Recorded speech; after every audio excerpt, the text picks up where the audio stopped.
Muito bem, alunos, vamos para a última aula, então, da matemática B do SEMI, certo? Vamos falar hoje do binômio de Newton.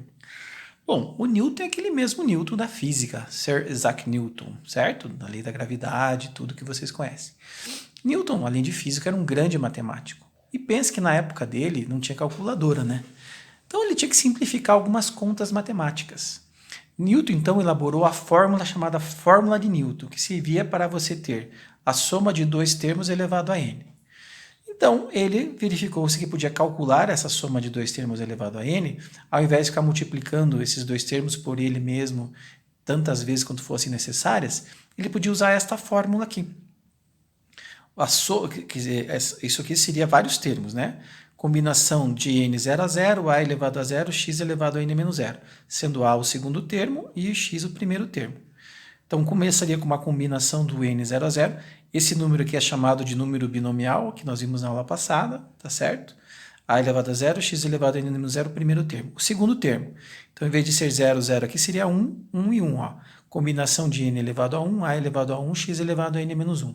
O próximo seria a combinação de n 2 a 2, a elevado a 2, x elevado a n menos 2. E assim por diante, até o último termo, que seria a combinação de n, n é n, a elevado a n, x elevado a n menos n. Tá? A gente observa facilmente que a gente já viu na aula passada também que isso aqui é igual a 1, né? A elevado a 0 também é igual a 1 e aqui ficaria x elevado a n. Quer dizer, o primeiro termo do desenvolvimento de um binômio é sempre o primeiro termo elevado ao expoente. Assim como o último termo, isso aqui eu também sei que é 1. Isso aqui seria x elevado a 0, que daria 1, seria a elevado a n. Então, o primeiro termo do desenvolvimento de um binômio de Newton é sempre o primeiro termo elevado ao expoente. E o último termo é o último termo elevado a n.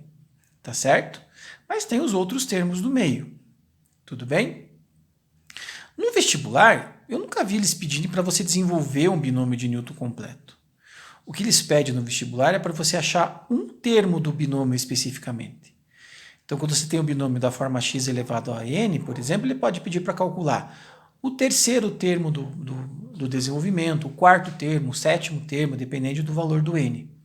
Então, para calcular um termo específico do binômio de Newton, nós usamos esta fórmula, e é essa que você tem que saber. Tp mais 1, termo P mais 1, é igual à combinação de n a taxa P, a elevado a P, x elevado a n menos P.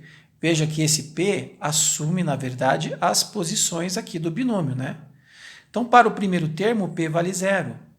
Para o segundo termo, P vale 1. Então, o P, na verdade, é sempre uma unidade a menos que o termo que a gente quer calcular.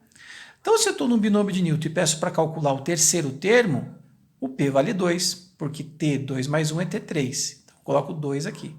Se eu quero calcular o quinto termo, então eu coloco P igual a 4. 4 mais 1, 5, então eu coloco 4 aqui, 4 aqui, 4 aqui.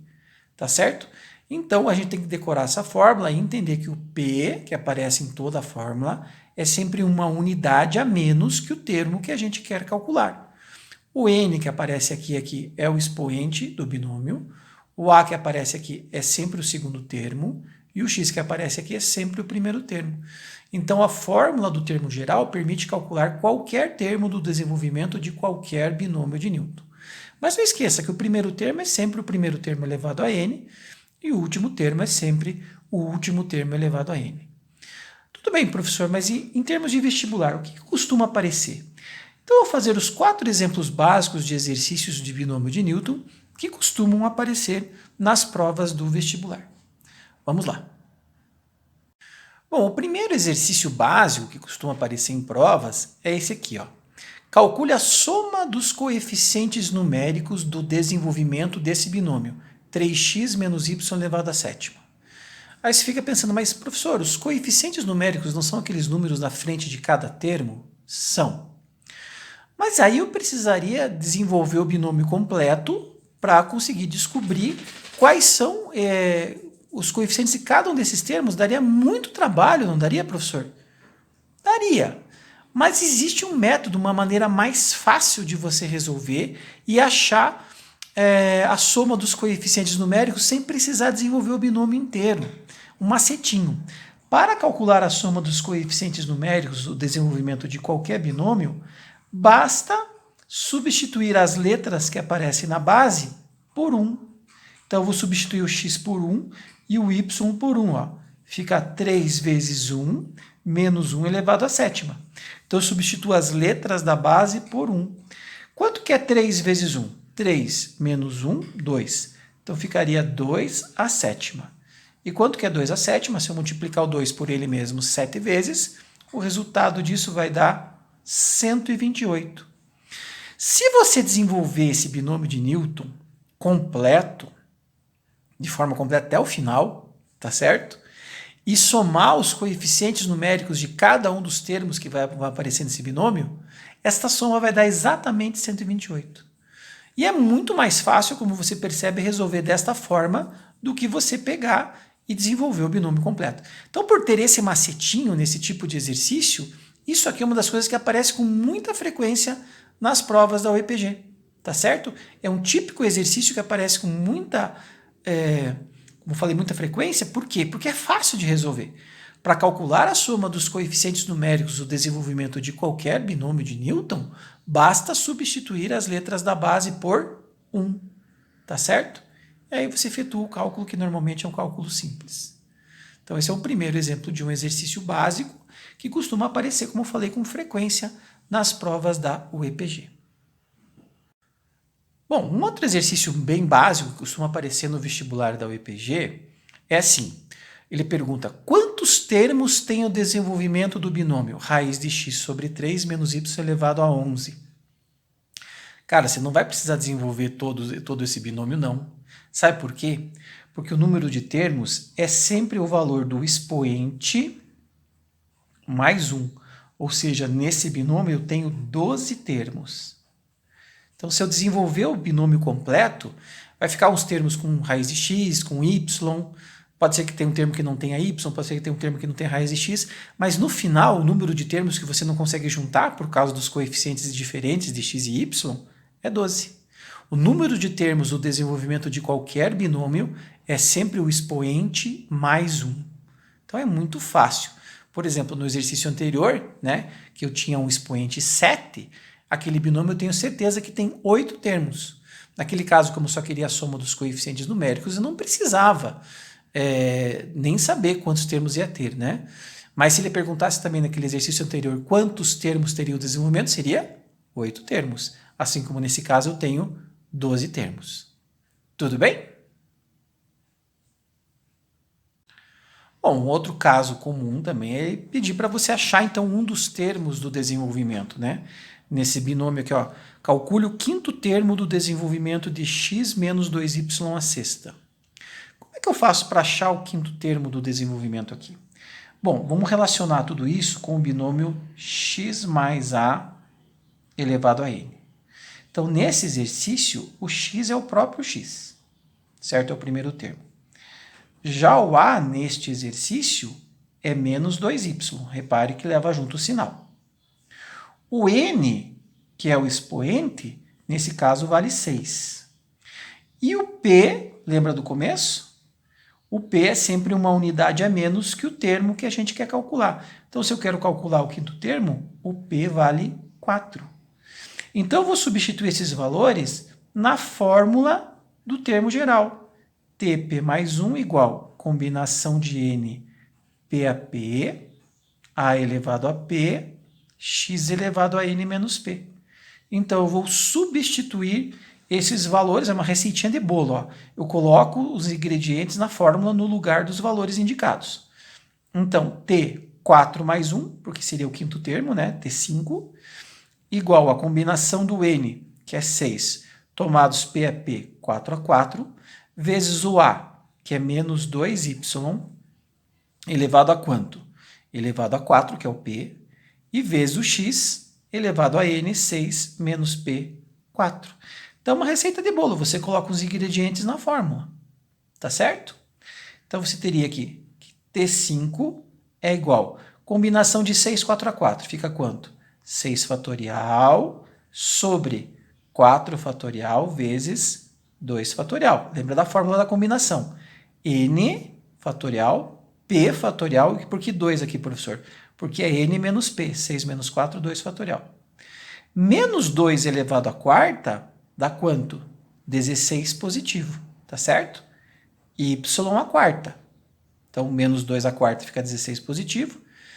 Y à quarta mesmo. E aqui fica x elevado ao quadrado. Tá certo? Então, continuando aqui, vamos desenvolver o 6. 6 vezes 5 vezes 4 fatorial sobre 4 fatorial vezes 2 vezes 1. Vezes 16, y à quarta, x ao quadrado. Então, você pode cortar o 4 fatorial de cima com o de baixo. E aí você pode multiplicar 6 vezes 5, 30 por 2, 15. Tá certo? 15 vezes 16, y à quarta, x ao quadrado. E aí você simplesmente multiplica o 15 pelo 16. 15 vezes 16 vai dar 240. 240, y à quarta, x ao quadrado. Então, eu calculei o quinto termo do desenvolvimento do binômio. Tá certo? Beleza? Então, eu aplico a fórmula do termo geral, comparando os valores, né? O primeiro termo é o x, o a é o segundo termo, o n é o expoente e o p é uma unidade a menos que o termo que eu quero calcular. Se ele quisesse calcular o sexto termo, daí o p seria 5. Aí você coloca esses valores lá na fórmula de Newton, na fórmula do termo geral do binômio de Newton, que você tem que saber de cor. Coloca os valores, substitui, calcula a combinação aqui e chega no resultado do quinto termo. Quer dizer, eu não preciso saber quem são os outros 6 termos, né? Não esqueça que esse binômio, se aqui o expoente é 6, ele tem 7 termos. Eu não preciso saber quem são os outros 6, tá certo? Eu sei justamente quem é exatamente o quinto termo.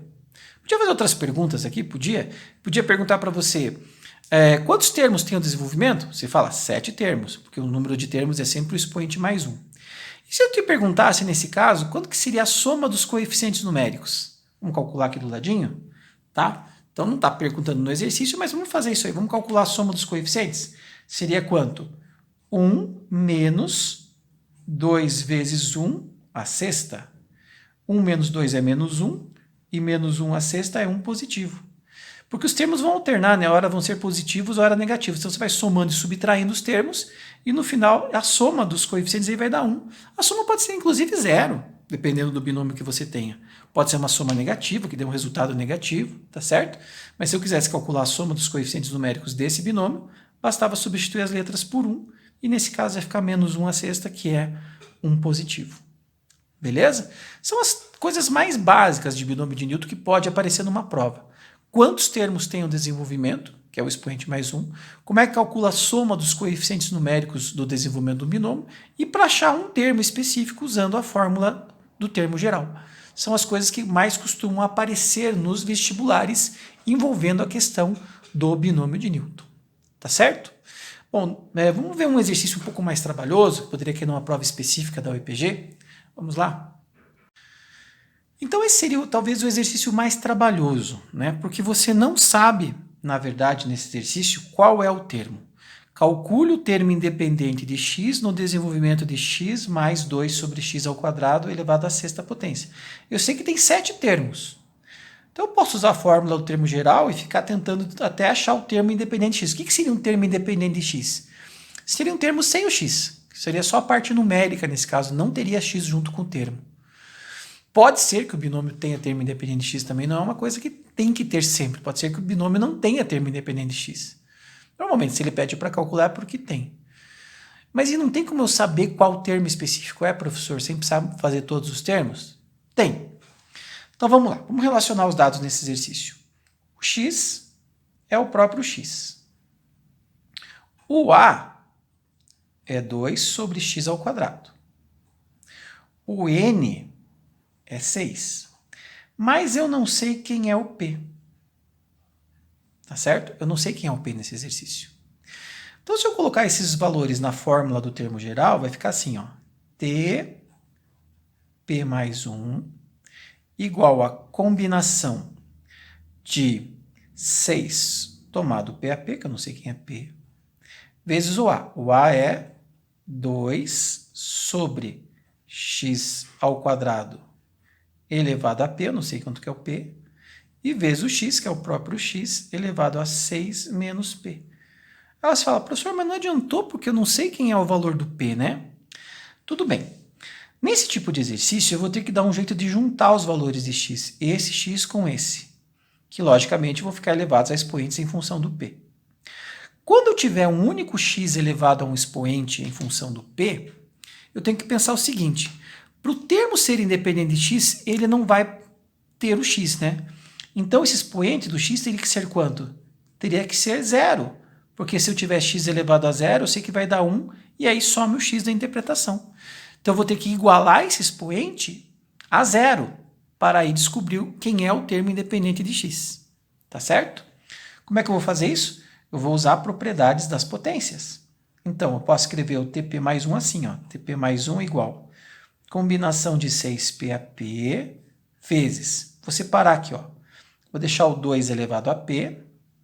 E se eu passar esse x elevado ao quadrado para cima, ficaria x elevado a menos 2, certo? Troco o sinal do expoente. Só que vezes p, fica x elevado a menos 2p. E vezes o outro x, que é x elevado a 6 menos p. Então, eu separei, como é uma divisão, eu fiz o 2 elevado a p. Esse x ao quadrado eu passei para cima, fica x a menos 2. E menos 2 vezes p, x elevado a menos 2p. Tá certo?